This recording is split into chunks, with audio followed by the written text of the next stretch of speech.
why does Nintendo want to remake Star Fox again for the Nintendo Switch 2? Money.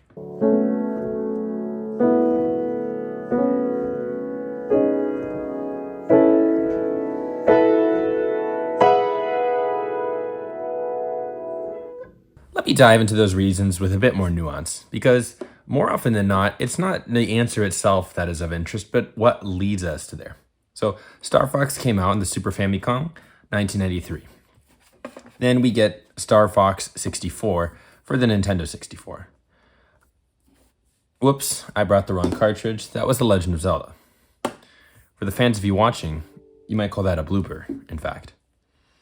Star Fox 64 comes out and basically does all the things that Nintendo 64 is dreaming about. Making everything 3D, having all of these polygons, reimagining worlds that were, up until now, based in the world of sprites and the sort of quasi 3D SNES invention, Super Famicom invention, now into a more true sense of it. And what better way to do that than bring all of the star-based combat into the 3D world?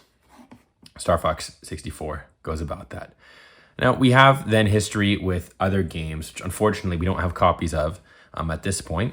If you'd like Legend of N64 and in fact Gaming Japanese to get more copies, please feel free to go to gamingjapanese.com to buy your own collectibles, Japanese imports we ship globally at fair prices, and we have a forever 5% discount. That way we can invest more into the store.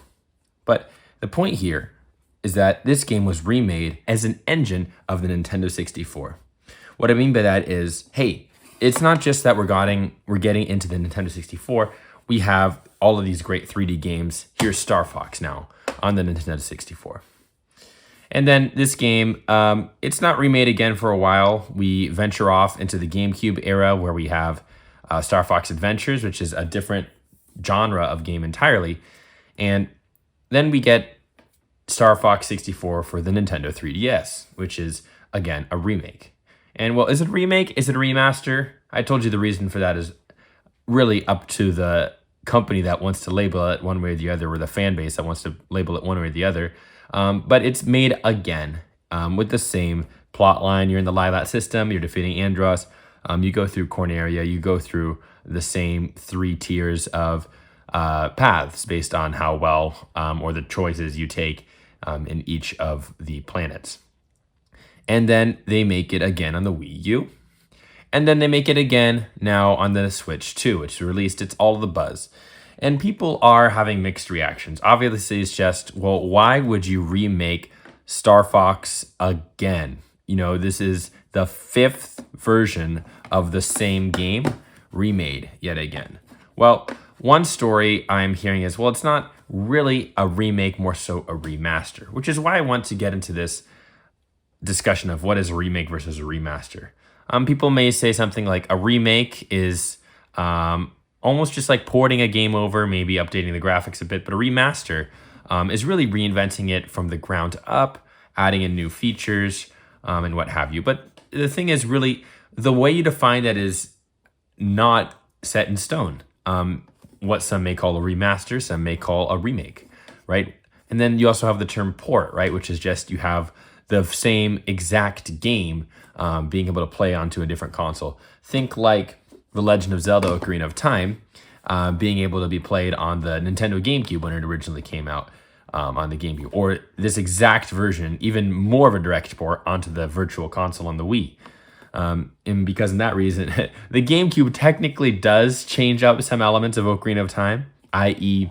the B button to swing out your sword mirrors the color of the B button on the GameCube controller as red rather than blue on the Nintendo 64 controller, green, one or the other. The point is then, okay, is changing the color of that button enough to call it a remaster instead of a remake? What about the Nintendo 64, not that, the 3DS version of this game? The 3DS version of this game has a complete graphical update, and it also adds the Master Quest version in the game as well. But the storyline and the content is pretty much identical to Ocarina of Time, except they add in some more hand-holding techniques with the spiritual stones. As far as I recall, you can kind of like crawl into them and learn more about how to advance forward in the game. Otherwise, I don't think they added much. So there are still people, however, saying it is a remaster because it's changed enough, or it is a remake. So again, I'm just going to use the term everything as a remake to just emphasize the point. Really, it's in the eye of the beholder how much value you want to go to this. So we've talked about then what's the difference between a remake and a remaster. But then the point of remaking Star Fox again for the Switch 2 is for money. Yes, of course, you can get revenue. And a company is a company. And it's not a nonprofit company, it's a for-profit company. It's a publicly listed company. They want to make money. And so how do you make money? You release games and sell them. This is obviously the most clear explanation and the most straightforward and lacking nuance one. But let's think a bit about simple business basics, right? If you have a business, your goal is to, in effect, just drive revenue. That's the ultimate goal of a business. Unfortunately, we don't live in a world that's necessarily driven by the desire to make humans happy. Rather, we live in a world in the desire to create revenue. So oftentimes that leads to things that do not necessarily equate to human happiness, but they do lead to more revenue for a company. That being said, though, whether I'm not trying to say Star Fox Switch 2 is the detractor of human happiness. What I am saying, though, is it is one of the legs of one of the many franchises in the Nintendo world. And why I bring that up is because let's say on a different example, you have a bakery and you only sell cake and you make money from cake. And you can have a variety of customers, people who just want to buy cakes and come to your bakery for your cakes explicitly, people who like the way you do bakeries and actually maybe if you sold things besides cakes, they might buy those too. And then, other types of customers as well. People who maybe begrudgingly buy cakes from you, but actually they buy the smaller cakes. Really, they're into the cookie market. They're trying to buy some cookies. So you notice that there is a need, and you can apply your business as a bakery to address that need. So instead of selling just cake, now you sell cookies, which is another type of product, but you can also view it as like another leg of your business. You have the, or let's just say arm, right? It's another arm of your business. You have the cookie arm now, in addition to the cake arm of your business. And so from a large game and console creation company like Nintendo, you can think of these arms in really, really, really broad ways. Of course, you can think of games as one of the arms of Nintendo's many different ways to make money. And remember, that's the goal of a company, is to make money. And you can think of consoles, right? The Switch 2, as another way for companies to make money with Nintendo, as another way for a Nintendo to generate revenue. And then another revenue generating arm is now movies. The Mario movie was incredibly successful, and the Mario 2 movie is also very successful. And in the Mario 2 movie, we see, just like you imagine, Toy Story and Star Wars showing the cute little toy that you want to buy, you also see Fox appearing in the Mario movie. So it is and I don't even mean this in a derogatory way, but an advertisement to cross people from the movie arm into the game arm of their company, right? By introducing people who know Mario and that world of Nintendo into one of their other core franchises, the Star Fox franchise, although it is smaller, relatively speaking, than Mario. They are, in a sense, introducing new customers into that arm. You could imagine there are people who watch the Mario movie because they like Mario, and there are people who watch the Mario movie because they like the Mario video game. And there are people who like games but don't necessarily know about Star Fox. So introducing Fox and Star Fox in the Mario movie gives you this new potential market of customers who will want to play Star Fox. However, there's no readily available Star Fox.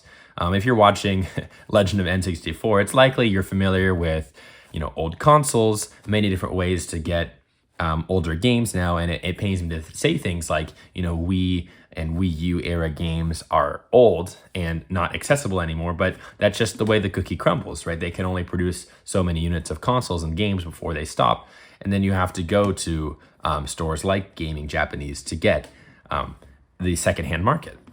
So there is now no modern version of this specific game, not just the Star Fox category, but specifically this Star Fox adventure on the modern console. So there's not an active sale going on for Star Fox. So in essence, we talked about like the large console and movie and games arm of Nintendo, but let's pretend that we're just looking at games individually now in terms of each of their franchises, and each of those franchises could be different arms, because if you've played video games before, it's not just like one suits all. A video game is the same as Z video game. Obviously they have different markets, they have different customers that they want to appeal to, and so the franchises themselves kind of serve this niche, right? You may have diehard Zelda fans who don't really play Metroid games. You may have diehard Mario fans, and that's all they do. And this is another arm of the Nintendo's first-party video game franchises. It's the Star Fox arm, and it doesn't exist yet on the modern console. So you can make more Mario games, right? Take one of those existing arms and try and grow it more, right? Make it bigger or get more out of it as one way to expand revenue, or you can add a new arm. And in essence, in the current generation of Nintendo, the easiest way to add a new arm is to use an existing franchise. And an existing franchise is Star Fox 64. And they didn't want to just bring it out of the blue. They didn't want to say, hey, Star Fox. No, they wanted to create a pipeline, right, from the movie of the Mario movie. And as much criticism as we get for making the exact same game, in essence, again, it came out originally, Super Famicom version, originally in 1993, right? It's currently 2026. So that is 33 years. 33 years of the same game. Somewhere around, the mid-2000s area, yeah, we got Star Fox Adventures, but that apparently was not a very good game. And so they were like, you know what? Forget making new games. We're just going to make the same game again and again. Well, the games actually did quite well. If you look up, for example, I didn't think that the Star Fox Zero game, being a Wii U game, did that well. It actually did incredibly well. So they know that people like this game enough that they can remake it again, and it will sell. And let me tell you, even if there was no mention of Star Fox in the Mario movie, this game would still have made money being remade on the Switch too, because they know this is a proven product that's worked before in many of their previous campaigns in the past. And so they theorize it will work again. But what better way to ensure that is by creating now this lead funnel, essentially, from the Mario movie. Who's going to watch and get the most out of Mario movies? Is it the people who actually played this version or this version of the game 30, 40 years ago? 30, 20 years ago or so? No, it's the kids, the people who might not even be double digits in their age yet, going to see the Mario movie. Maybe they saw, that furry fox guy in Super Smash Brothers, but they didn't know what his story is about. But now they do. Like, okay, that's a really cool guy. And that's how they introduce him, even as like a cool guy, right? Now that's the backstory of the guy who's going to take us to the space junk galaxy. So they're basically creating a new generation of kids, of children who will like Star Fox. And they're doing it now with the remake of this exact game. And what can I say about them making this exact game instead of a new Star Fox game? Well, again, a company wants to do what's proven to work again before stepping into new territories. In essence, this is a new territory. There has not been a Star Fox game on the Switch 2 yet. So perhaps they want to control variables. You don't want to have everything when you're trying like a new product into a market. You don't want to have everything be new, right? Let's go back to the bakery. You have your cake, it's been doing well. Okay, now you're getting into cookies because you hear that there's people wanting to buy cookies. So you start selling cookies, right? It's another type of bakery good.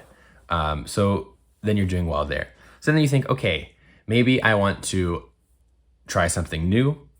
Do you think the bakery will be more comfortable investing into making croissants or into making Allen wrenches, right? And this is a bit of an extreme example. It's almost mean.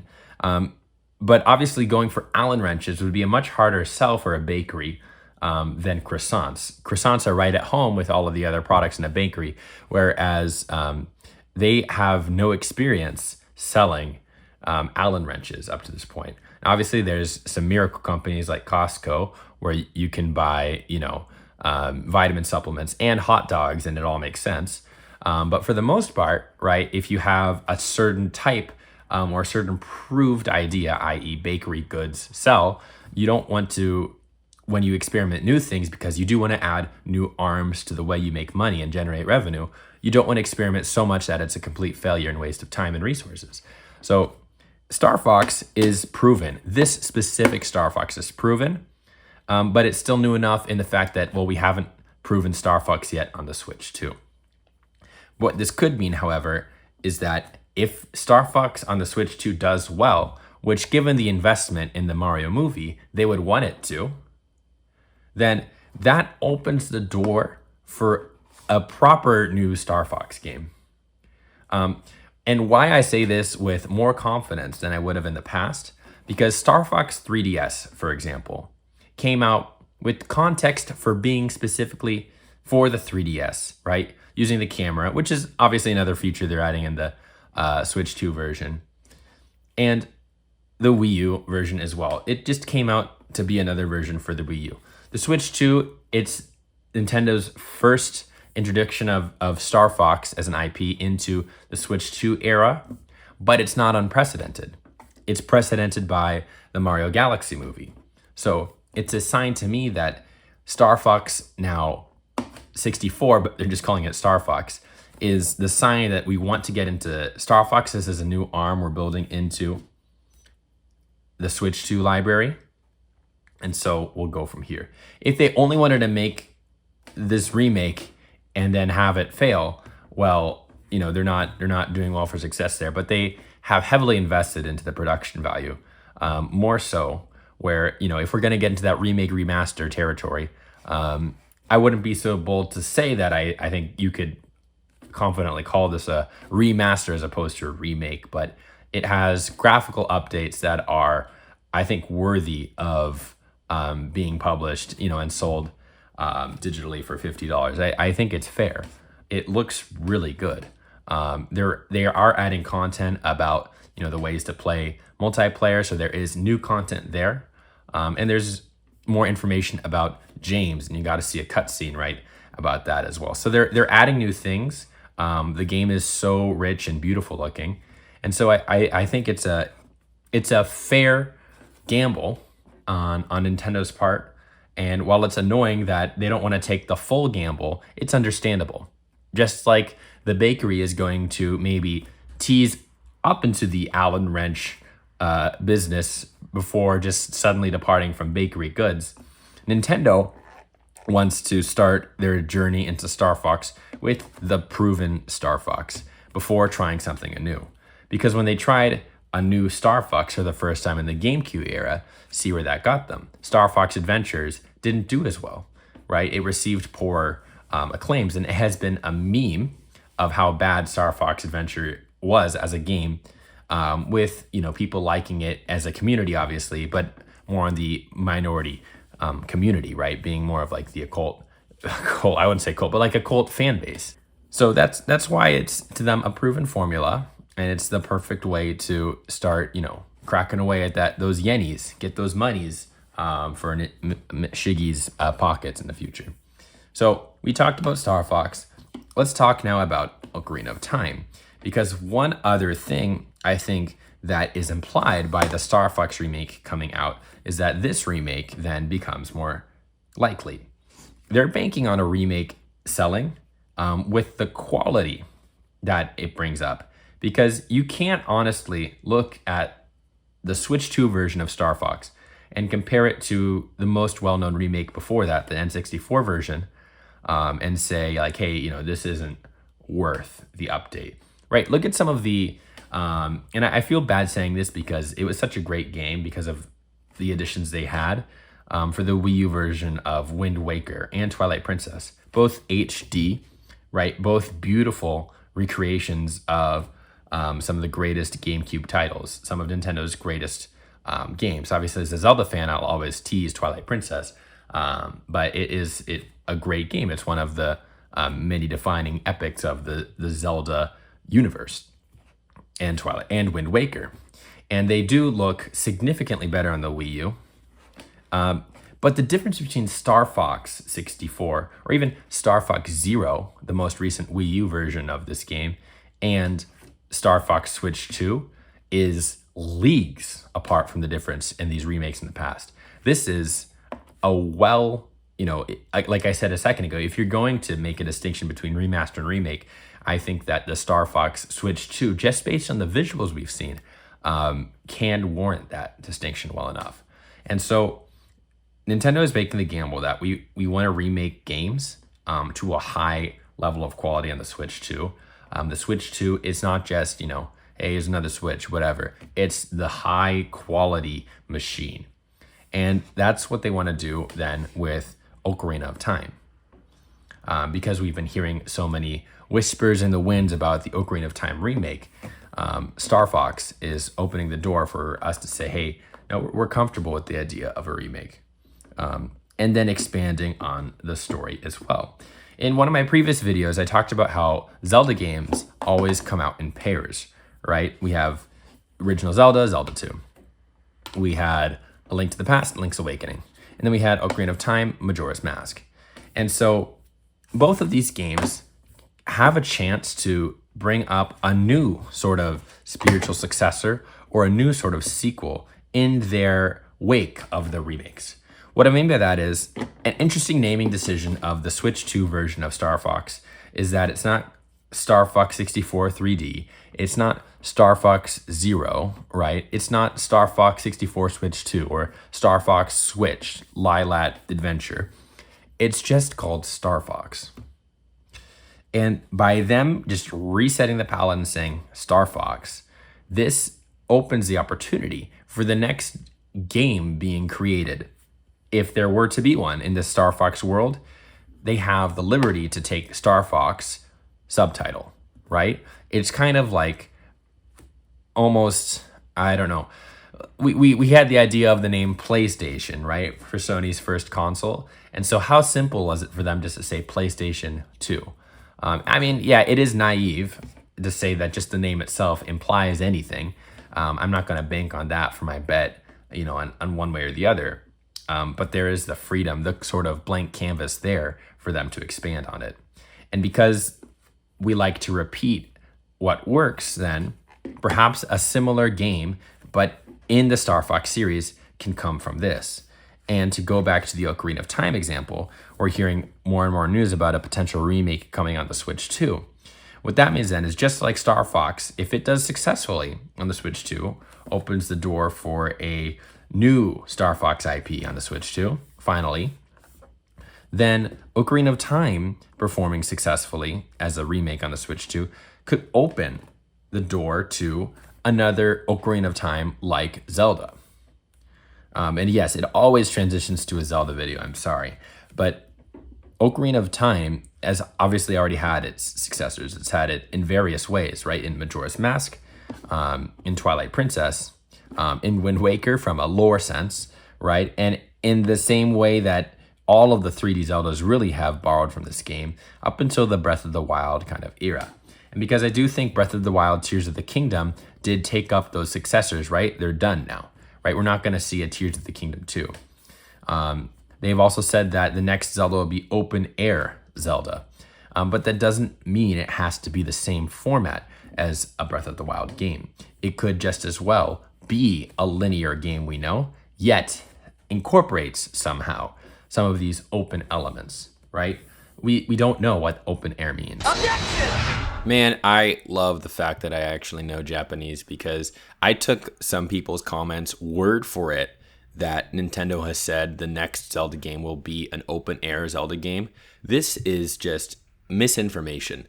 If you look through the actual history, in 2017, a Famitsu interview with Eiji Aonuma, he said that the next Zelda game, open air games, will be the standard for Zelda. He said that before Tears of the Kingdom, and that's before Echoes of Wisdom. And then his quote more recently that I just put on the screen, as I was reading it, I realized this doesn't say anything about being open air. It just says that, kind of like how Ocarina of Time brought a format, Breath of the Wild brought a format as well, and it's expected that Zelda games may continue in that format. But there is nothing in that says that the game must be open world and avoid linear story progression, for example, or that it must avoid a more orthodox method of item gathering, or other tropes standardized from the Zelda series, or the invention of new ideas for the Zelda series. Nowhere does it say that. And the open air quote being the standard is from a quote nearly 10 years ago. Nearly 10 years ago. The fact then that we're also seeing an Ocarina of Time remake surface with more and more validity, rumors growing more and more, especially alongside the Star Fox rumors as well, leads me to think that Nintendo is trying to be more creative. They did use the sort of open air mechanic in essence with Echoes of Wisdom, but not in the hardcore sense of Breath of the Wild. In fact, it made a really fun kind of a Link Between Worlds-esque, might call it gimmick if you're being critical, but really just a fun experience with, learning all of these new different items and techniques, and being able to kind of cast them as Zelda, right? And so it shows that Nintendo isn't necessarily committed to the exact sandbox category of Breath of the Wild, Tears of the Kingdom. They're looking to do more and more new things. So as you imagine what the next Zelda will be, you too should expand your mind a little bit. Don't be begrudging to this idea that they are locked into this set of Breath of the Wild, Tears of the Kingdom. And as for the spectrum of how much they're going to go with the remaster of Ocarina of Time, divergence here. I hope that they do the same thing they do with Star Fox, i.e., it's the same game, just remade. And this sounds maybe rose-tinted glasses, or maybe too drunk on nostalgia, but Ocarina of Time is such a good game as it is. The fact that Star Fox is clearly an attempt to bring the new generation of Nintendo fans, of gamers, into the Star Fox world and say, this is what we have for you. By recreating the game as is, they need to do the same for Ocarina of Time. Because you can create Breath of the Wild. If you're going to say, like, we'll create a game in the spirit of Ocarina of Time, but really remaster it where it's like a Breath of the Wild game, then don't even remake Ocarina of Time. Just make a new Zelda game, right? I want them to make all of those Unreal Engine 4, modded Ocarina of Time, HD, 4K, 120 FPS, Kakariko Village remade, Death Mountain remade, videos on YouTube put to shame. I want all of these. No, I love the community and all the people making these amazing 3D animations and renderings. But I'm speaking as a behemoth, as Nintendo, a company, a huge multinational company. I want them to make those look amateur and do what they're doing for Star Fox, making extremely ultra high definition textures and a beautiful world, but make it the same world, make it the same game.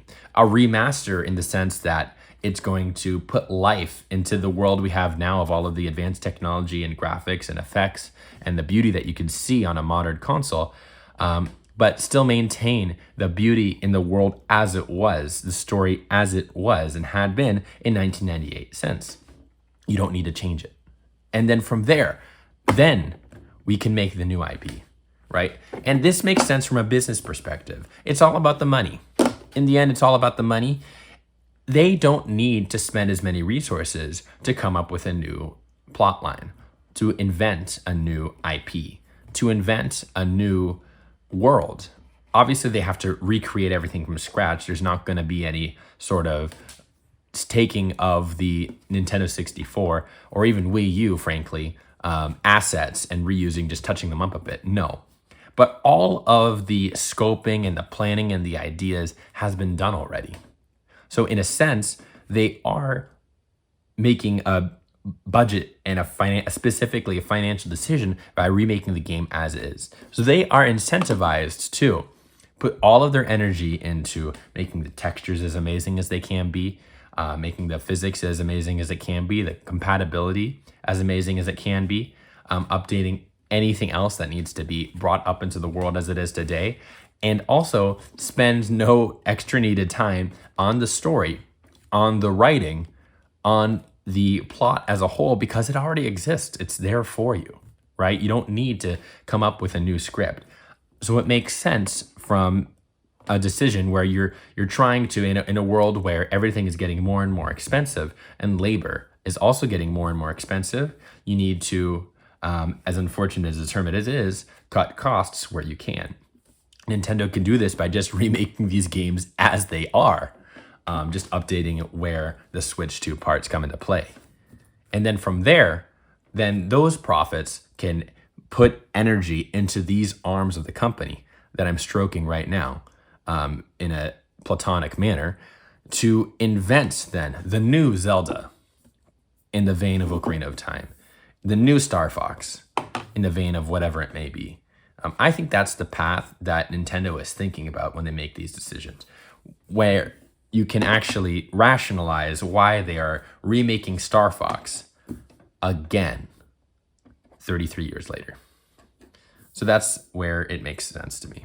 So this has been a look into remakes, remasters, and Star Fox, and even Ocarina of Time on the side here. I think as a whole, as we said in the very beginning, right, it's just a remake or remaster. What is the extent of it? What can you call it? It's really up to you, whatever you want to call it. You can say just changing the color of the B button in Ocarina of Time is enough to warrant a proper remaster, or you can say that reinventing the world entirely from scratch, recreating all of the textures from scratch is a remaster, that the plot changes or it doesn't change. It's up to you.